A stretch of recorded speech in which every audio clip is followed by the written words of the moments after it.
Dia 12 de dezembro, Segunda Crônicas, capítulo 13. No 18º ano do rei Jeroboão, Abias começou a reinar sobre Judá. 3 anos reinou em Jerusalém. Era o nome de sua mãe, Micaía, filha de Uriel de Gibeá. Também houve guerra entre Abias e Jeroboão. Abias ordenou a peleja com um exército de valentes guerreiros de 400.000 homens escolhidos. E Jeroboão dispôs contra ele a batalha com 800.000 homens escolhidos, todos guerreiros valentes. Pôs-se Abias em pé no alto do monte Zemaraim, que está na região montanhosa de Efraim, e disse: Ouvi-me, Jeroboão, e todo o Israel. Não vos convém saber que o Senhor Deus de Israel deu para sempre a Davi a soberania de Israel, a ele e a seus filhos por uma aliança de sal? Contudo, se levantou Jeroboão, filho de Nebate, servo de Salomão, filho de Davi, e se rebelou contra seu senhor. Ajuntou-se a ele gente vadia, homens malignos. Fortificaram-se contra Roboão, filho de Salomão. Sendo Roboão ainda jovem e indeciso, não lhes pôde resistir. Agora pensais que podeis resistir ao reino do Senhor, que está nas mãos dos filhos de Davi. Bem sois vós uma grande multidão, e tendes convosco os bezerros de ouro que Jeroboão vos fez para deuses. Não lançastes fora os sacerdotes do Senhor, os filhos de Arão e os levitas, e não fizestes para vós outros sacerdotes como as gentes das outras terras? Qualquer que venha consagrar-se com um novilho e 7 carneiros, logo se faz sacerdote daqueles que não são deuses. Porém, quanto a nós, o Senhor é nosso Deus, e nunca o deixamos. Temos sacerdotes que ministram ao Senhor, a saber, os filhos de Arão e os levitas na sua obra. Cada dia de manhã e à tarde oferecem holocaustos e queimam incenso aromático, dispondo os pães da proposição sobre a mesa puríssima, e o candeeiro de ouro e as suas lâmpadas para se acenderem cada tarde, porque nós guardamos o preceito do Senhor nosso Deus. Porém vós o deixastes. Eis que Deus está conosco na nossa frente, como também os seus sacerdotes tocando com as trombetas, para rebate contra vós outros, ó filhos de Israel. Não pelejeis contra o Senhor, Deus de vossos pais, porque não sereis bem-sucedidos. Mas Jeroboão ordenou aos que estavam de emboscada que fizessem uma volta e dessem contra eles por detrás, de maneira que estavam em frente dos homens de Judá e a emboscada por detrás deles. Olhou Judá e viu que a peleja estava por diante e por detrás. Então clamaram ao Senhor e os sacerdotes tocaram as trombetas. Os homens de Judá gritaram. Quando gritavam, feriu Deus a Jeroboão e a todo Israel diante de Abias e de Judá.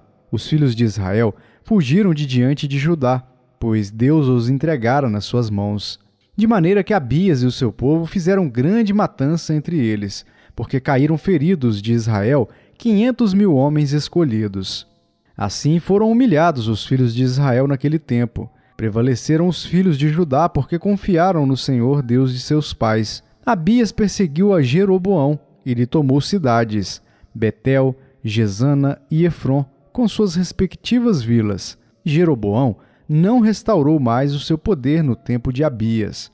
Feriu o Senhor a Jeroboão, que morreu. Abias, porém, se fortificou e tomou para si 14 mulheres e gerou 22 filhos e 16 filhas. Quanto aos mais atos de Abias, tanto o que fez como o que disse, estão escritos no livro da história do profeta Ido. Apocalipse, capítulo 3. Ao anjo da igreja em Sardes escreve: Estas coisas diz aquele que tem os 7 Espíritos de Deus e as 7 estrelas. Conheço as tuas obras, que tens nome de que vives e estás morto. Sê vigilante e consolida o resto que estava para morrer, porque não tenho achado íntegras as tuas obras na presença do meu Deus. Lembra-te, pois, do que tens recebido e ouvido. Guarda-o e arrepende-te. Porquanto, se não vigiares, virei como ladrão, e não conhecerás de modo algum em que hora virei contra ti. Tens, contudo, em Sardes umas poucas pessoas que não contaminaram as suas vestiduras, e andarão de branco junto comigo, pois são dignas. O vencedor será assim vestido de vestiduras brancas, e de modo nenhum apagarei o seu nome do livro da vida. Pelo contrário, confessarei o seu nome diante de meu Pai e diante dos seus anjos. Quem tem ouvidos, ouça o que o Espírito diz às igrejas. Ao anjo da igreja em Filadélfia escreve: Estas coisas diz o Santo, o verdadeiro, aquele que tem a chave de Davi, que abre e ninguém fechará, e que feche e ninguém abrirá. Conheço as tuas obras. Eis que tenho posto diante de ti uma porta aberta, a qual ninguém pode fechar, que tens pouca força. Entretanto, guardaste a minha palavra e não negaste o meu nome. Eis farei que alguns dos que são da sinagoga de Satanás, desses que a si mesmos se declaram judeus e não são, mas mentem, eis que os farei vir e prostrar-se aos teus pés e conhecer que eu te amei. Porque guardaste a palavra da minha perseverança, também eu te guardarei da hora da provação que há de vir sobre o mundo inteiro, para experimentar os que habitam sobre a terra. Venho sem demora. Conserva o que tens, para que ninguém tome a tua coroa. Ao vencedor falo-ei coluna do santuário do meu Deus, e daí jamais sairá. Gravarei também sobre ele o nome do meu Deus, o nome da cidade do meu Deus, a nova Jerusalém que desce do céu, vinda da parte do meu Deus, e o meu novo nome. Quem tem ouvidos, ouça o que o Espírito diz às igrejas. Ao anjo da igreja em Laodiceia escreve: Estas coisas diz o Amém, a testemunha fiel e verdadeira, o princípio da criação de Deus. Conheço as tuas obras, que nem és frio nem quente. Quem dera fosses frio ou quente. Assim, porque és morno e nem és quente nem frio, estou a ponto de vomitar-te da minha boca. Pois dizes: Estou rico e abastado, e não preciso de coisa alguma, e nem sabes que tu és infeliz, sim, miserável, pobre, cego e nu. Aconselho-te que de mim compres ouro refinado pelo fogo, para te enriqueceres, vestiduras brancas para te vestires, a fim de que não seja manifesta a vergonha da tua nudez, e colírio para ungires os olhos, a fim de que vejas. Eu repreendo e disciplino a quantos amo. Sê, pois, zeloso e arrepende-te. Eis que estou à porta e bato. Se alguém ouvir a minha voz e abrir a porta, entrarei em sua casa e cearei com ele e ele comigo. Ao vencedor, dar-lhe-ei sentar-se comigo no meu trono, assim como também eu venci e me sentei com meu Pai no seu trono. Quem tem ouvidos, ouça o que o Espírito diz às igrejas. Ageu, capítulo 1. No segundo ano do rei Dario, no sexto mês, no primeiro dia do mês, veio a palavra do Senhor por intermédio do profeta Ageu, a Zorobabel, filho de Salatiel, governador de Judá, e a Josué, filho de Josadaque, o sumo sacerdote, dizendo: Assim fala o Senhor dos Exércitos. Este povo diz: Não veio ainda o tempo em que a casa do Senhor deve ser edificada.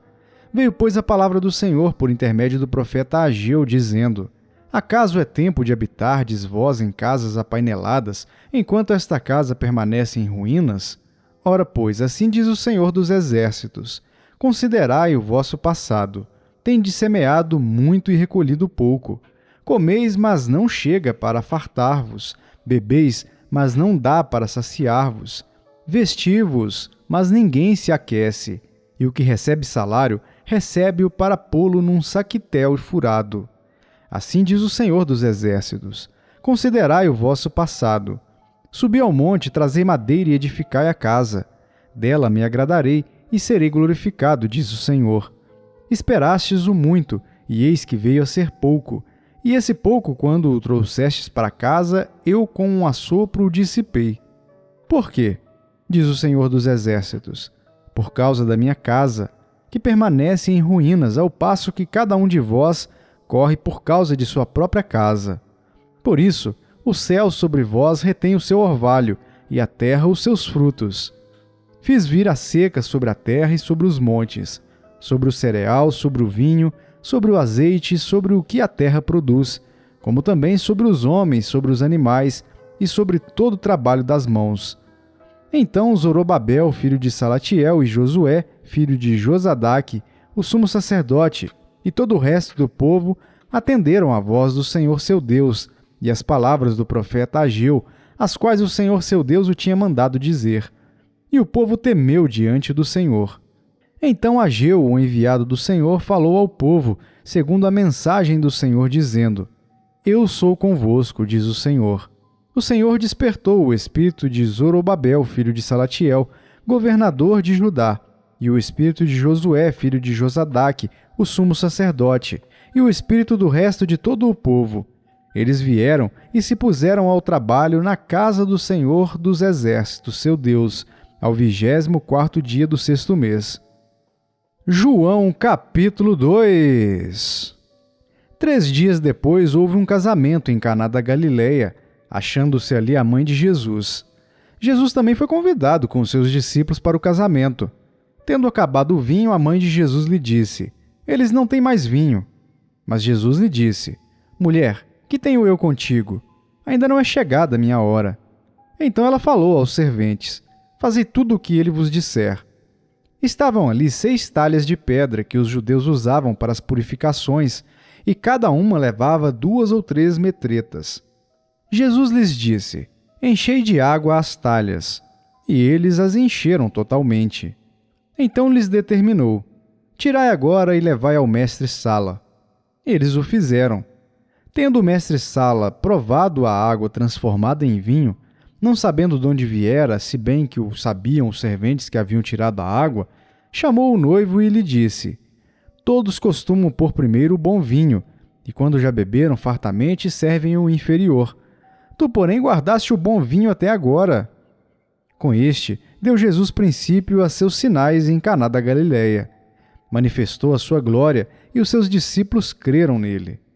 Depois disto, desceu ele para Cafarnaum com sua mãe, seus irmãos e seus discípulos, e ficaram ali não muitos dias.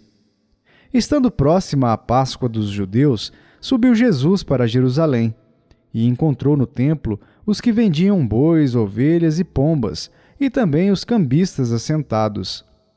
Tendo feito um azorrague de cordas, expulsou todos do templo, bem como as ovelhas e os bois, derramou pelo chão o dinheiro dos cambistas, virou as mesas e disse aos que vendiam as pombas: "Tirai daqui estas coisas, não façais da casa de meu pai casa de negócio."